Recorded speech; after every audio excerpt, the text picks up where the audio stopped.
It's crazy to think that there are two big studios under the House of Mouse that are going in completely opposite directions.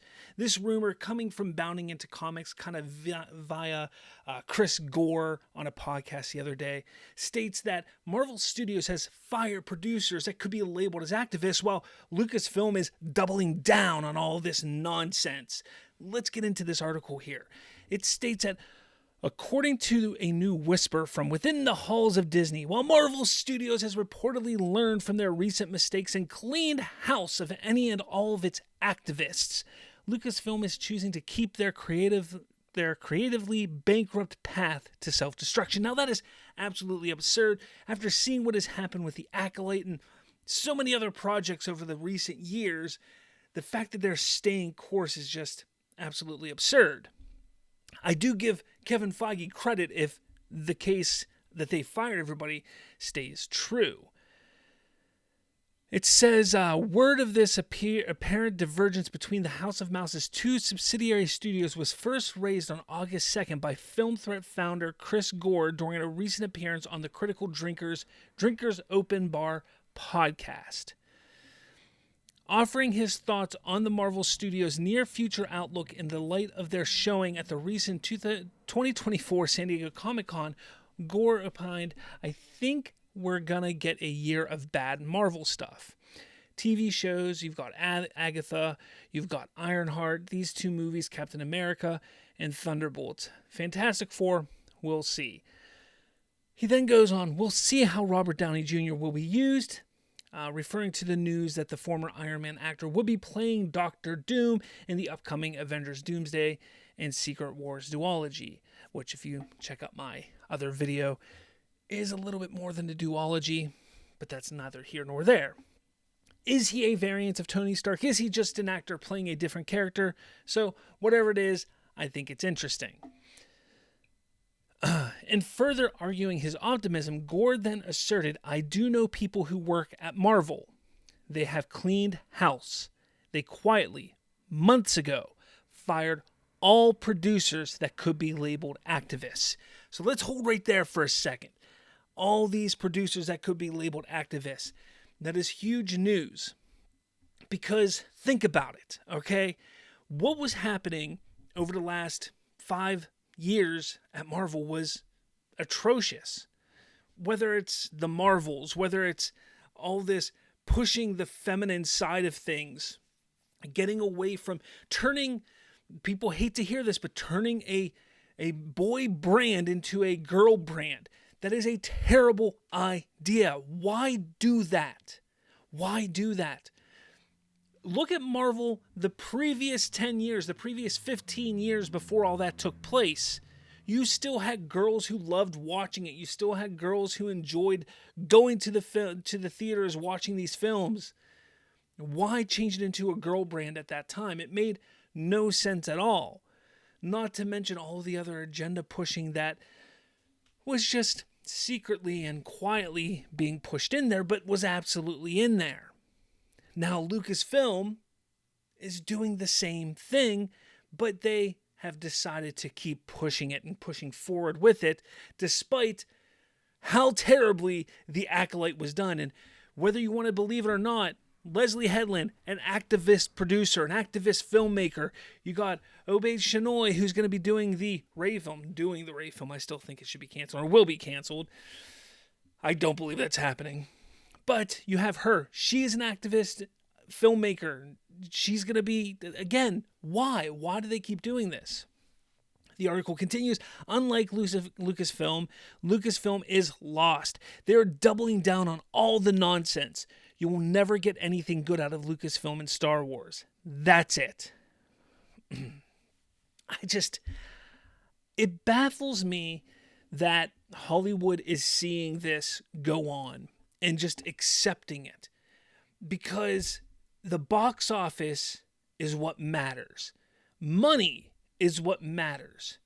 Not the feelings of a few minority of people. The majority is calling it out. The majority is showing with their pocketbooks that they don't want this. They don't want this.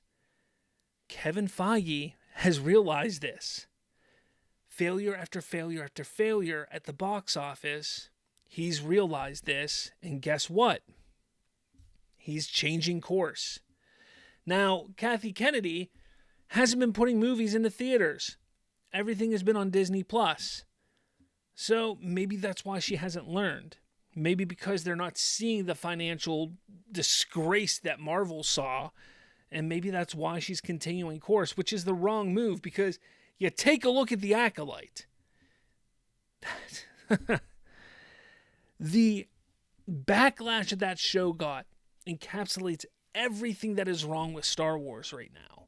That shows, like, the backlash, everybody showed what was wrong. Like, they highlighted and showcased everything wrong with Star Wars, because that's what the Acolyte is. Everything wrong with Star Wars. Yet, they're going to push forward with stuff like that? It's absurd. Absolutely absurd.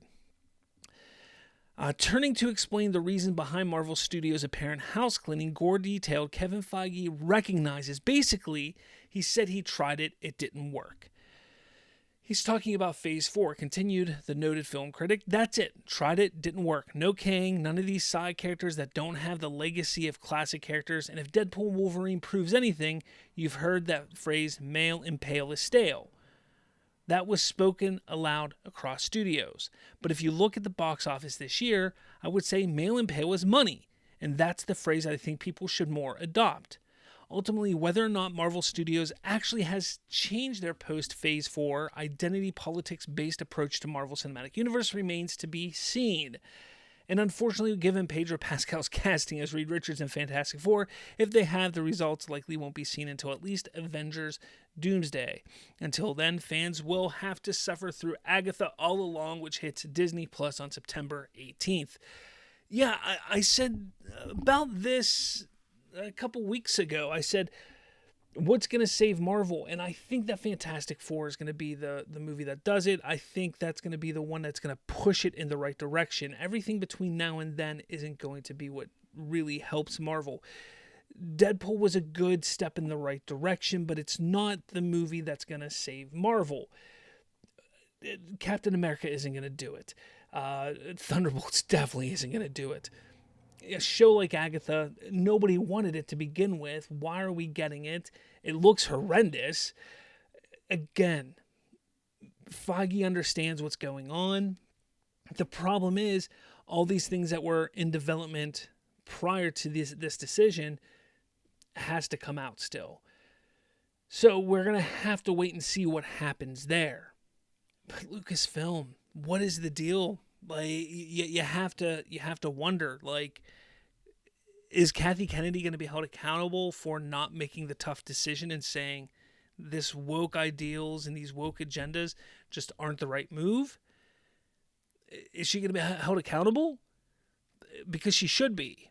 I think at some point these movie studios need to be held accountable. These studio heads, I should say, need to be held accountable.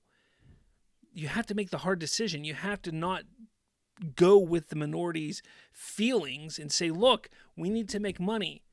Nobody cares about this stuff. Nobody wants to see this stuff. Nobody wants this stuff shoved down their throats. Nobody wants to see this stuff constantly on screen. So what are we going to do here? Kevin Feige decided to get rid of these activist producers. Your move, Kathy. Your move. What are you going to do? Are they going to do anything? Are they going to change? It'll be interesting to see what happens. Let me know your thoughts. Are you excited about this? Do you think Chris Gore is on the money here? Do you think that Kevin Feige actually did it? It's going to be a while until we see, but let me know your thoughts in the comments below. Hit that like button, hit subscribe. With all that said, I'll catch you all later.